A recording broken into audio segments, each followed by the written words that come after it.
Bismillahirrahmanirrahim. Assalamualaikum warahmatullahi wabarakatuh.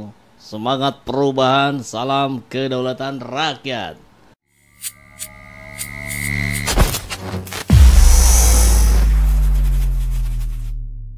Jokowi bilang bahwa hebat sekali kalau kalian menang melawan saya. Saya akan buat pasangan Prabowo Gibran menang satu putaran dan itu tertunaikan dengan baik. Yang kedua adalah saya akan bikin PSI masuk Senayan, itu masih jadi utang sampai sekarang. Yang kemudian yang ketiga adalah suara PDIP pasti turun dan itu juga tertunaikan.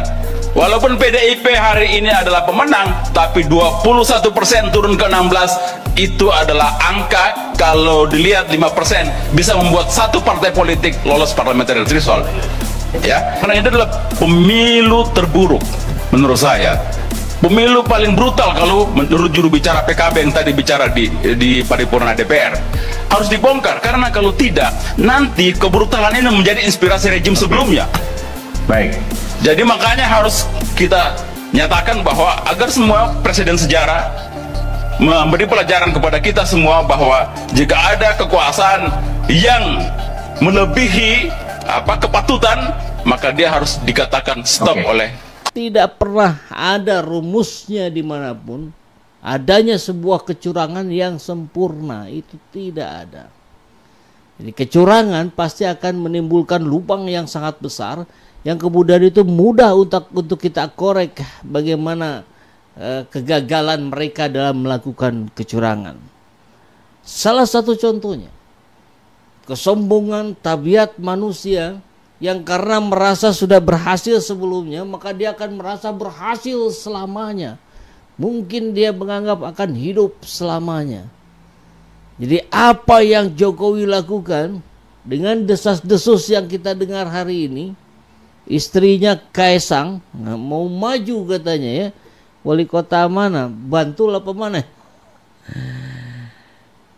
kemudian staf ahlinya asistennya Iriana mau maju juga itu pilkada. Gila. Dia mau makan semuanya gitu. Dia lupa, dia kira hidupnya akan selamanya dan berada di tangan mereka terus. Oh tidak, sebentar lagi Anda terjungkal dengan cara yang tiba-tiba. Gimana caranya itu sudah kita diskusikan sama Pak Rizal Fadila kemarin ya, 2 hari yang lalu. Jadi hari ini kita lihat Jokowi sedang menantang rakyatnya. Rakyatnya ditantang.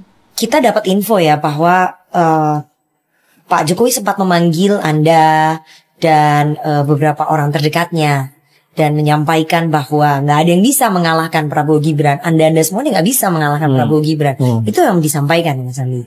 Iya, saat itu. Itu 2 hari sebelum pengumuman Gibran sebagai cawapres ya. Iya. Jadi kira-kira Prabowo pasti menang, lalu PSI akan masuk parlemen, lalu yang nomor 3 suara PDI Perjuangan akan turun. Itu yang dinyatakan oleh Pak Jokowi. Jadi situ kemudian Pak Jokowi mengatakan, kalian hebat kalau nanti bisa mengalahkan saya. Saya nomor 1-nya Prabowo menang, saya nggak terlalu masalah. Masa nggak masalah? Serius, saya nggak terlalu masalah. PSI masuk parlemen, Anda masuk juga parlemen, saya juga nggak terlalu masalah. Tapi ketika Pak Jokowi mengatakan suara PDI Perjuangan turun, nah, di situ saya masalah. Karena saya mengatakan, loh, Bapak masih kader dalam hati. Bapak masih kader. Kenapa kemudian membuat rencana untuk menurunkan suara partai sendiri? Nah, di situ kemudian, ya, saya harus beda. Pada saat itu Anda menyampaikan langsung ke Presiden? Saya diam saja. Oh, diam saja. Saya diam saja, dengar, selesai, udah saya pulang. Ya, cenderung tidak mengatakan. Presiden nggak menyampaikan alasannya kenapa beliau menginginkan 3 hal itu tadi. Berarti menurut Mas Andi Pak Jokowi berubah ya? Ya, berubah signifikan. Ya. Dari yang pertama kali Mas Andi kenal dengan sampai sekarang ini, menurut Anda Pak Jokowi berubah? Walaupun saya tahu bahwa Pak Jokowi itu bukan orang yang memegang ideologi Trisakti Bung Karno misalnya untuk menjadi dasar membuat kebijakan. Nyaris tidak pernah digunakan jargon-jargon itu. Saya selalu wanti-wanti ke teman-teman di 2014 waktu saya seskap gitu ya. Jangan sering-sering menggunakan kata nawacita. Pak Jokowi dalam rapat-rapat kabinet tidak pernah menggunakan kata nawacita. Sama dengan poros maritim dunia. Sama dengan misalnya revolusi mental. Ya, teman-teman relatif Jadi itu hanya jargon aja. Itu jargon yang memang dirancang untuk memenangkan pemilu. Nah, setelah itu?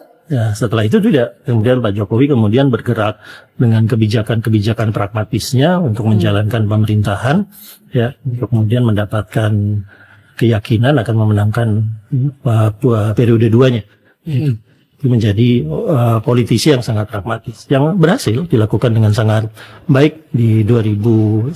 Tapi memang Pak Jokowi bukan orang jargon dari awal. Ya, bisa dilihat di rapat-rapat kabinet atau di pernyataan-pernyataan beliau, begitu satu jargon dikeluarkan, cenderung tidak akan digunakan lagi oleh Pak Jokowi. Lu jangan macem-macem sama gua udah buktiin gua jadi Solo gubernur presiden. Gua udah buktiin anak gua jadi di Solo, jadi di Cawapres. Gitu kali ya. Lu lihat menantu gua jadi di Medan. Lupa dia. Yang sedang dia lakukan hari ini adalah proses menggali kuburannya sendiri. Yang sebentar lagi itu akan segera diisi oleh tanah-tanah kemarahan rakyat. Percayalah. Yakin saya ya. Mari kita pantau video-video kiriman dari sahabat-sahabat SJN, termasuk bagaimana cara Jokowi menantang rakyatnya sendiri. Bagaimana cara Jokowi menantang rakyatnya? Yaitu tadi. Apa yang ditentang oleh rakyat, dia lakukan terus. Aparat-aparat, janganlah Anda jadi keparat-keparat ya. Kedepankan isi hati nurani rakyat, karena Anda pun lahir dari rahim rakyat.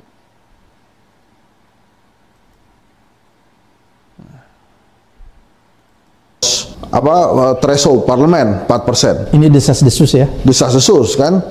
Makanya kenapa saya bilang desas-desus, karena ternyata ada juga follow up dari desas-desus ini. Misalnya istrinya akan dimajukan ke wali kota Sleman gitu kan. Ini kan luar biasa, tapi ini luar biasa ya. Ini gimana tuh kalau istri yang maju ini? Berarti ini betul-betul negara kita cuma diatur satu keluarga ya? Iya, satu keluarga Bang. Bahkan aspirnya Ibu Iriana katanya mau maju wali kota Bogor, kemudian ajudannya Pak Jokowi dulu, Mas David mau maju Boyolali. Nanti sekitaran aja itu mungkin ada ketua RT juga mau naik jadi menteri atau apalah gitu ya kali ya. Bahaya juga ya negeri ini. Bukannya bahaya, mungkin menurut saya sekarang ini mohon maaf kalau saya agak berterus terang, kelihatannya Pak Jokowi emang nantang aja. Kan sudah berhasil nih skenarionya beberapa. Ya, dia sekarang, nantang rakyat ya? Iya. Sekarang gue mau gini, lo mau apa? Oh, itu ya? Ini mohon maaf ya kalau saya agak berterus terang nih. Saya sependapat sama Mas Henry. Kelihatannya emang begitu. Dia meremehkan rakyat ini ya? Ini William Bloom mengatakan bahwa dosa terbesar Amerika Serikat adalah mengekspor demokrasi ke negara-negara lain. Yang akhirnya apa? Pada saat negara-negara itu belum siap untuk demokrasi, akhirnya rumusannya udah jelas. 50% bersatu itu, apapun caranya, pokoknya 50% bersatu. Seperti yang terjadi sekarang ini ya.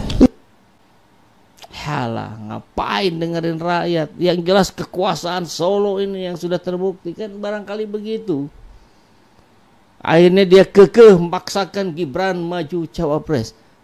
Barangkali sekarang sebentar lagi istri Kaisang yang akan dimajukan di pilkada. Asistennya Riana akan dimajukan di pilkada. Apa itu kalau bukan kesombongan? Kita lihat ya, kita lihat satu persatu videonya. Ini di Bandung.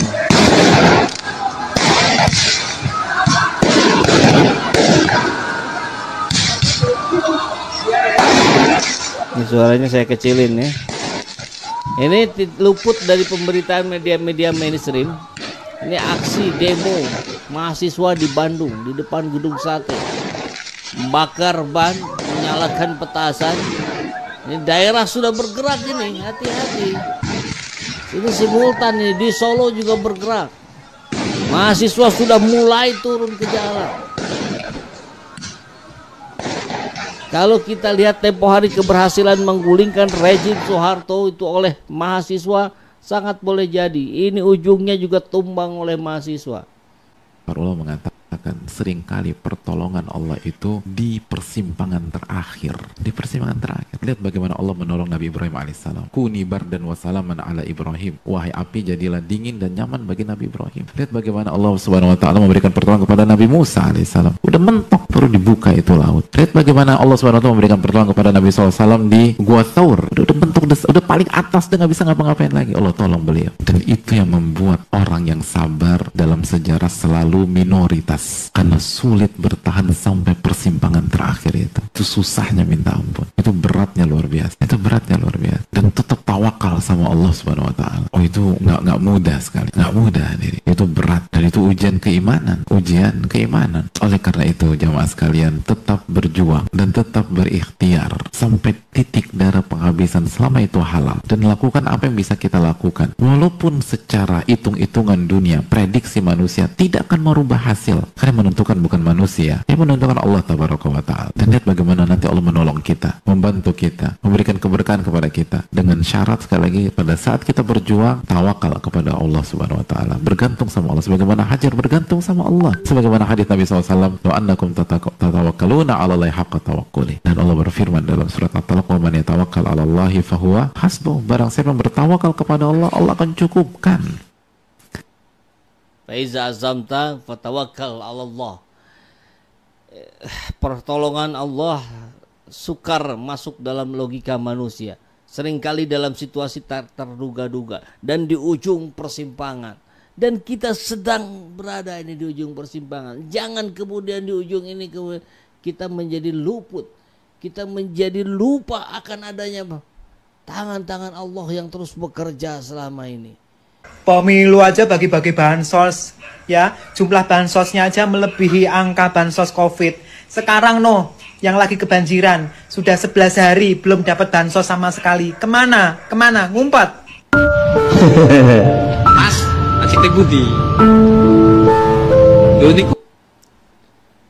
Nampak sekali bansos itu hanya untuk kepentingan pemberi, bukan untuk kepentingan penerima. Lah ini buktinya. Rakyat yang sudah 11 hari terdampak banjir enggak dapat itu bansos.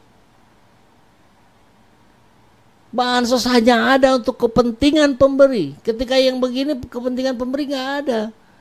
Jabatan dia sudah dapat, suara dia sudah dapat. Apalagi yang harus dia korbankan untuk rakyat? Enggak ada. Karena selama ini dia enggak pernah berjuang untuk rakyat. Dia hanya berjuang untuk perutnya sendiri. Dia hanya berjuang untuk partainya sendiri. Maka kita akan ingatkan terus hal-hal yang seperti ini. Ya. Sama-sama kita berjamaah. Dia tanggul jebol. Sudah 11 hari. Tidak ada satupun yang masuk bantuan pemerintah.